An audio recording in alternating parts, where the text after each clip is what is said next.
Welcome to the road to 1 million US dollars, and let's get right into the Bitcoin chart for today. As always, nothing in this video is my personal opinion. I am only sharing the unbiased technical analysis and nothing more. And as you can see right now, it is finally happening. We are seeing a break of this descending trend line on the 1-day time frame. So if we close this candle above, this is one of the first confirmation signals of a potential reversal coming for Bitcoin here. Of course, over the past 2 weeks or so, we have been taking advantage of this shorter move to the upside, but now we are looking at a potential reversal on the higher time frames as well. So this is that first big signal that we're looking out for. Something that you should keep in mind though is that technically speaking, the bears are in control until we get a candle close above 107k, because that would actually be a change of character in the market structure, where so far we are still in a bearish structure even after we have broken this trend line here. So it is just a matter of which time frame you're actually looking at, which I will show you in just a second on the lower time frames. But first, we're going to take a look at some support and resistance levels. Notice how right here we are very close to reaching this area of resistance, sitting from 95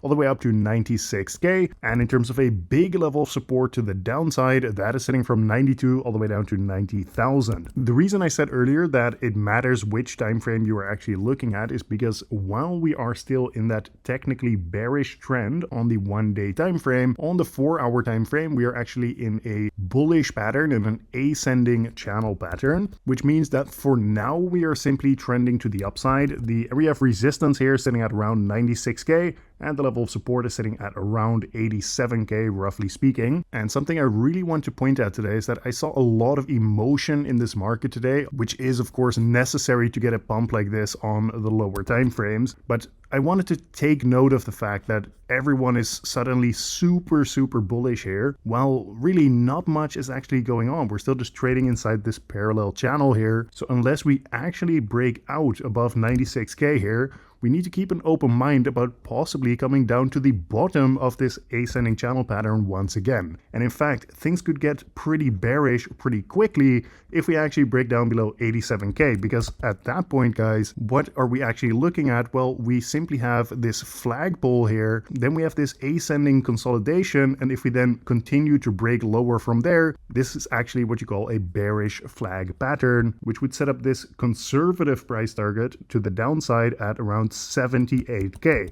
So that is not a call or a prediction that I'm making, because we haven't broken out here yet. But like I said, I want to show you guys the unbiased technical analysis. The bias is actually bullish on the lower time frame, so long as we are just holding inside this ascending channel or breaking out above. But I also wanted to show you the bear case right now in the short term. Something else to take note of is that on this 1-hour time frame, we are now in overbought territory, which typically means that there is a limited room to the upside over the coming 12 to 24 hours or so. And very recently, about a week ago, we saw this as well, where we got a big move into overbought territory, and then there was limited room to the upside from there. So here is the first time we reached into overbought, and then we went a little bit higher before then retracing some of that move. So it doesn't need to play out exactly in the same way, but I just want to point out the fact that we are in overbought territory, and typically you will see the RSI kind of reset back to around this 50 level here. The way the RSI actually resets is either by the price just chopping sideways, or potentially even getting some bearish momentum,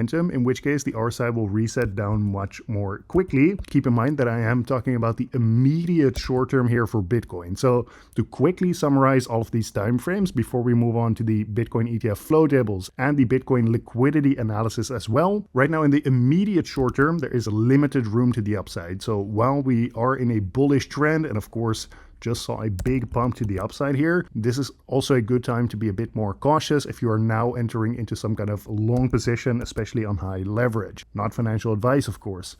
However, on the 4-hour time frame, we're just slowly trending to the upside with resistance around 96k and support at around 87,000. There's actually a bull and a bear case to be made on the 4-hour time frame, but overall for now we are just trending to the upside. And on the daily time frame, this is actually by far the most interesting at the moment, because we are finally seeing that break of the descending trend that we have been below for months at this point, guys. We have actually been trading below this descending trend line since early October here. But for now, on this daily time frame, the bears are technically speaking in control until we get a candle close above 107k. So keep an open mind, even if this thing ends up running a bit further, that this can still just completely roll over and make new lower lows for Bitcoin as well, because the bulls are currently not in control of this market on this daily time frame. Moving on to the Bitcoin ETF flow tables, yesterday we saw a net outflow of about $60 million. Not much really going on with these Bitcoin ETFs lately. We've seen pretty low volume in comparison to what we have seen over the past months, but really since we started tracking these ETFs when they actually launched. Now taking a look at the Bitcoin liquidation heat map, in the case that you don't know, typically the Bitcoin price gets attracted to where there is the most liquidity on this chart.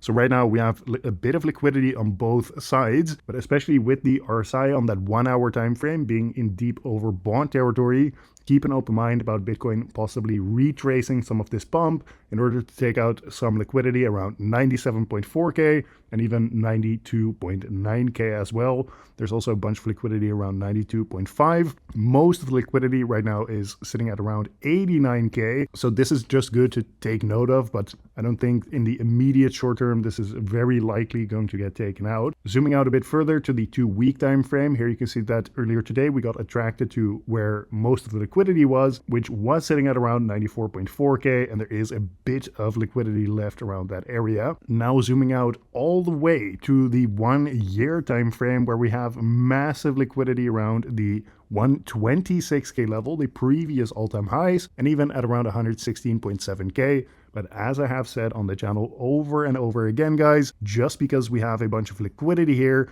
doesn't mean that we should be targeting this liquidity purely from a technical perspective, right? Until the bulls actually get control of this market again, it does not make sense to be targeting liquidity up here because there's no technical basis for that on the daily time frame at the moment. So while that does mean that it will take a bit more time before these bulls potentially get control of the market, it doesn't mean that we need to just sit on the sidelines here, because by leverage trading, we can take advantage of the short-term pumps and the short-term dumps by taking long and short positions. So if you want to get started with trading, I highly recommend you check out some of the links in the video description, because these are the exchanges that I personally trade on. Most of it I do on Blowfin, but I trade on all of these exchanges as well as many other people in my community. So I highly recommend you go check it out. You can get a bunch of trading fee discounts here, and make sure to register with the links in the description to actually claim those exclusive discounts and save some money on trading fees. Either way, if you do end up doing that or not, thank you for watching once again, and I will see you tomorrow in the next one.